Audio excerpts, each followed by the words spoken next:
Sir हम series के अंत में पहुंच रहे हैं, नई सीरीज की अब शुरुआत हो रही है, जैसे आपने भी पॉइंट आउट किया, वहां पर भी डायरेक्शन चाहिए। लेकिन अब ट्रेंड कैसा बन रहा है सर?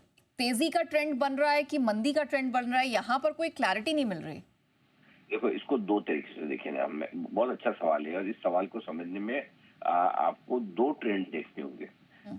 आ, बड़ा ट्रेंड और छोटा ट्रेंड दोनों देखेंगे तो आपको एकदम क्लियर कट समझ में आ जाएगा कि बाजार किस तरफ जाने वाला है।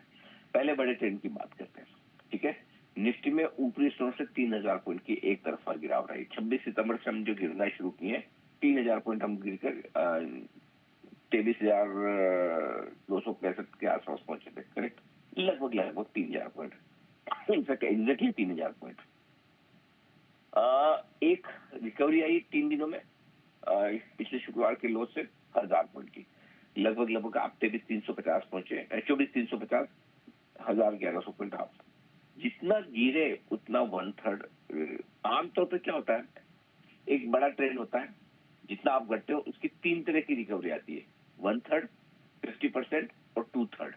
तो हमने पहले वो टेस्ट किया, 1/3 रिकवरी कर ली। ठीक है, जब 1/3 रिकवरी करते हैं तो आपका शॉर्ट टर्म ट्रेंड तेजी का बन जाता है, क्योंकि आप है ना, आपको अभी तक क्या था, 2 दिन पहले तक सबसे बड़ी बाजार की प्रॉब्लम क्या थी कि ये नहीं पता था कि नीचे कहां तक गिर सकते हैं। राइट, जब आप 23,400-500 के आसपास, 23,600 के आसपास ट्रेड कर रहे हैं तो आपको यही मालूम नहीं कि आपके मार्केट का बेस या बॉटम 23,200-300 है या 22,000 है या 21,000 है या 23,500, वो पता नहीं चलता था। जब ये 1000 पॉइंट की रिकवरी है तो कम से कम अब आपको ये पता है कि मेरा बड़ा सपोर्ट 23,300 के आसपास है। करेक्ट, सो ऐसे में शॉर्ट टर्म ट्रेंड आपकी मजबूती का है, लेकिन मीडियम टर्म ट्रेंड जो 3000 पॉइंट से आपने एक तरफा गिरावट देखी, उसमें कुछ बड़े लेवल पर फोकस करना जरूरी है। जब तक कुछ बड़े लेवल निफ्टी पार न करे तब तक आपका मीडियम टर्म ट्रेंड तेजी का नहीं बनेगा। और वो बड़ा लेवल क्या है, और ये बड़े लेवल पे आपको सिर्फ 2 लेवल पर नजर रखनी है। ये 2 लेवल अगर आप देखेंगे ना नेहा, तो आपको समझ में आ जाएगा कि एग्जैक्टली तेजी और मंदी कैसे हो रही है। पहला लेवल 23,900, ठीक है ना। रिकवरी में हमने 23,900 के ऊपर पहली बढ़िया क्लोजिंग दी है, तो 23,900 आपका सबसे पहला इंपॉर्टेंट लेवल है। इसके नीचे बंद होने पर आपके लिए तेजी के समझ लीजिए कि भाई तेजी में दम ही नहीं है, मजा ही नहीं है। और हमें अब थोड़ी सी लॉन्ग पोजीशन कम कर लेनी चाहिए, और तब फिर आपका फिर से 23,200, 300 या 23,000 से 23,200 की रेंज तक आने का, नीचे आने का डर खुल जाता है कि इसका मतलब अभी एक झटका और लगना बाकी, थोड़ा नीचे और आएंगे। ठीक है, 24,500 के ऊपर बंद हो तो आप समझ लीजिए कि मजबूती और बढ़ेगी, और तब आप 25,000, 25,200 की रेंज तक जाने की कोशिश करेंगे। ये क्लियर कट है। इमीडिएटली जो सपोर्ट नीचे की तरफ बनता है 23,900 डेफिनेटली क्लोजिंग बेसिस पे है, लेकिन इंट्राडे में 23,775, 23,900 की रेंज ऐसी है जो बहुत मजबूत सपोर्ट का काम करेगी। ऊपर में 25,000, 25,200, 24,500 के ऊपर बंद होने के बाद आपको मिल जाएगा। अब सिमिलरली आइए बैंक निफ्टी में देख लेते हैं क्या है रेट। बैंक निफ्टी का जो 4,500 पॉइंट की कमजोरी आपकी एक तरफ हुई, 54,400, 54,500 से आपने गिरना शुरू किया, 49,800, 49,800 का लो बनाया। ठीक है, लगभग लगभग उतनी ही 1/3 रिकवरी 1,500 पॉइंट की हुई। अगर आप 4,700 पॉइंट गिन रहे हैं तो आपकी रिकवरी 1,600, 1,650 पॉइंट की, 1,700 पॉइंट की होगी। कुल मिलाकर ब्रॉडली 1/3 रिकवरी आपकी बैंक निफ्टी में भी होगी। बैंक निफ्टी के लिए सिंपल 2 लेवल नोट कर लीजिए। 51,875 है, ये 575 नहीं, 51,875 कर लीजिए। 51,875 के नीचे बंद होगा बैंक निफ्टी तो समझ लीजिए कि कमजोरी फिर से आ सकती है, रिस्क फिर से नीचे की खुली हुई है 51,875 के नीचे।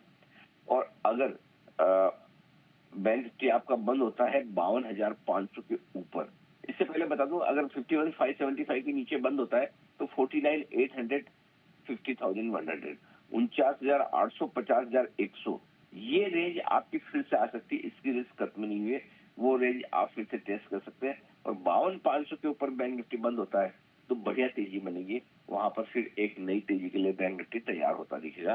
तो ये आपको लेवल ध्यान में रखने और इसके बेसिस पे आपको स्ट्रेटेजी बनानी है, सिंपल।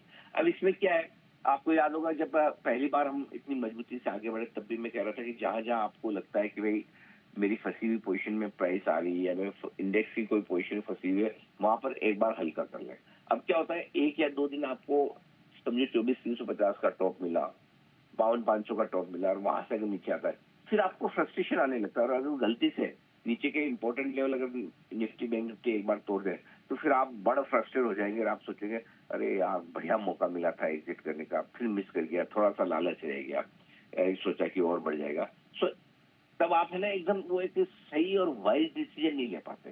सो मेरा ये समझना है कि जब तक 24,500 और 52,500 के ऊपर बंद नहीं होता तब तक आप अपनी जो भी फंसी हुई पोजीशन उसको होल्ड करो। अगर इन दो लेवल के ऊपर बंद होने का संकेत आ जाए, जो आज आ जाए कल आ जाए, आज बैंक निफ्टी की वीकली एक्सपायरी देखिए, बैंक निफ्टी ने कल कमाल किया है।